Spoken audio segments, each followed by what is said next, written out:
E olha aqui, ó.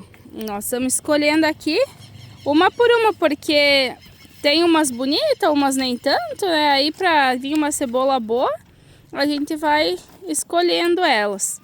E aí depois o alho, eu não sei se vamos plantar hoje ou de repente amanhã, né, sogra? Vamos ver amanhã, um dia da semana ali. Daí vamos estar plantando, porque agora também a lua não seria para o alho, né? A cebola aqui nada muda por causa que elas já vêm.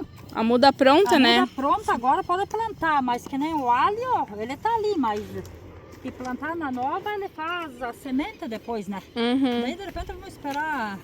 É sexta termina a nova. Ali por quinta, sexta dá para estar plantando já. A cebola dá para plantar porque ela foi semeada lá em março, né? Então foi no tempo certo que era para semear ela. A muda já tá pronta. Tá pronta, agora não tem problema de estar plantando. Só o alho que a gente vai esperar mais um pouquinho, mas a gente vai compartilhando o dia que a gente for plantar.